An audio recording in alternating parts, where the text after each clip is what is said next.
Anamika Jha. I am from Computer and Communication branch from section A. I am here to talk about the topic regression trees. Me and my partner Arundhati Das will be discussing upon decision tree and random forest. Decision tree will be discussed by me and random forest will be discussed by my partner Arundhati Das. Now, what is regression trees? Regression tree is also known as decision tree learning, which is one of the predictive modeling approaches used in statistics, data mining, and machine learning. It uses a decision tree to go from observations about an item to conclusions about the item's target value. Now, what is decision tree? Starting with the introduction of decision tree is a graphical depiction of a decision and every potential outcome or result of making that decision. Decision trees are a type of supervised machine learning where the data is continuously split according to a certain parameter. Now, here is the keyword that the data is continuously split. Basically, decision trees are of two types. First is classification trees, that is yes or no types, and second is regression trees, which are continuous data types, where the decision or the outcome variable is continuous. So, decision tree is a support tool that uses a tree-like model and their possible consequences including chance event, resource cost, and utility. It is one way to display an algorithm that only contains conditional control statement. Now we'll understand that how we can create a decision tree. First we have to draw the first decision. If yes, check the next condition and then compute the value of decision. If no other decision, then go to the second step. Basically, first we have to create root node for the tree. If all examples are positive, we have to return leaf node as positive.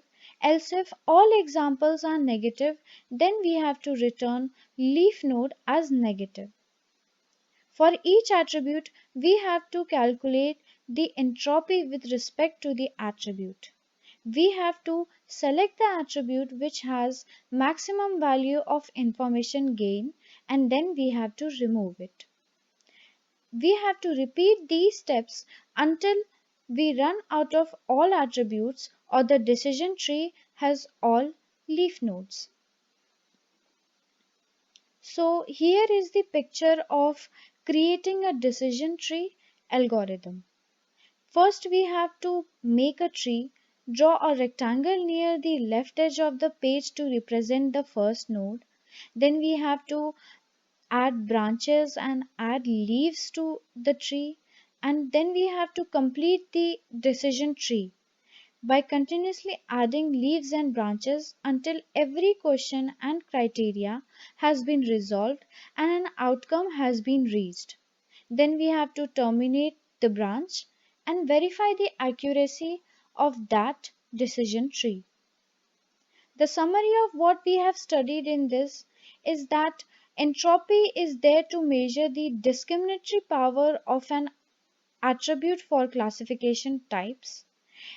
It defines the amount of randomness in attribute for classification. And information gain is there to rank attribute for filtering at a particular given node in the tree. The recursive of both these two, entropy and information gain, helps to create a decision tree. Now, as I have discussed more about the decision tree, my friend Arundhati Das will be further discussing about the random forest. Thank you. Hello, I am Arundhati Das from CC Section A, and in this video I will talk about the topic regression trees, the random forest regression trees. So let's see what random forest regression trees are. So, random forest is a type of tree which can be used in both regression models and in classification models. It is a supervised learning algorithm which uses ensemble learning methods for classification and regression. Actually, random forest is a version of ensemble learning. Now, you must be thinking what ensemble learning is. Ensemble learning is a method in which we take multiple algorithms or the same algorithm multiple times and combine them to make something much more powerful than the original. And in random forest, what we do is we combine multiple decision trees to get a better output. Like ensemble learning is more stable because any change in a single data set could impact one decision tree, but to impact the forest of trees is much more harder. Therefore, ensemble learning is more powerful in this way. So, like for example, the decision tree which we created in the last video explained by my friend Anamika Jha in her lecture, she explained an example in which she split the data set according to the conditions of the x1 and x2. For example, if the x2 is less than or greater than the value 20, then it will put that variable in there and split it, and then again the next split will happen according to x1's values, and then next in according to the x1's value if it is more than 200 or less than 200, and then next split will again happen according to the x2 value if it is more than x 40 or less than 40. This In this way we classified in a single decision tree where to and to point a single value. What we did is we averaged or take the average or median of all those and assigned those to a single point. So in this is how random decision trees was formed.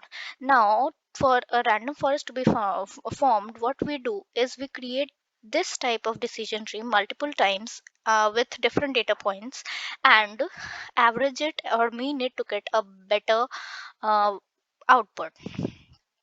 For like here, if we have this decision tree, then this and this third one, and we have output 1, 2, and 3 from that single one decision tree. But if we combine that random forest, the majority which we get will be our final decision.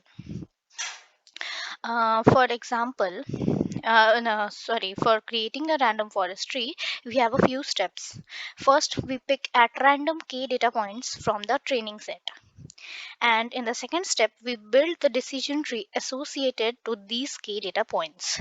Like we create different decision trees by picking some from these points and again from different these points and create different decision trees like this. And in the step 3 we choose the number and tree of trees we want to build and repeat the step 1s and step 2s. And in the step 4, for every new data point, we make each one of our entries predict the value of y to the data point required and assign the new data point the average across all the predicted y. Now, if we want to take a layman example of random forest or ensemble learning, is we can take a example of like a game which we used to play in parties. Like we have a jar filled of marbles, and the person who guesses the correct number of marbles in the jar is the winner. So to win that game, a better approach is to take a pen or paper and know and ask every single person in the room to make a guess of what the total number of marbles in that jar could be. So every single person will guess a number which may be close or may not be too close to the actual number. It may be bizarrely extremely high or extremely low.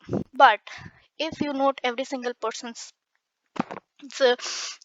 guess and take average or median of it, you will exactly get the a value which is much closer to the total number of real total number of marbles. So in this what we did is we actually created a like different decision trees, and according to us, every single decision tree's output, we took the average or median of it to get the exact answer. So this is how ensemble learning works. Now, um, the advantages of random forests are, as it produces a highly accurate classifier and learning is fast. It runs efficiently on large databases. It can handle thousands of output variables without variable detection. It computes proximities between pairs of cases that can be used in clustering, locating outliers. It offers an experimental method for detecting variable interactions. So, this was all about random forest and decision tree algorithms. Thank you for watching.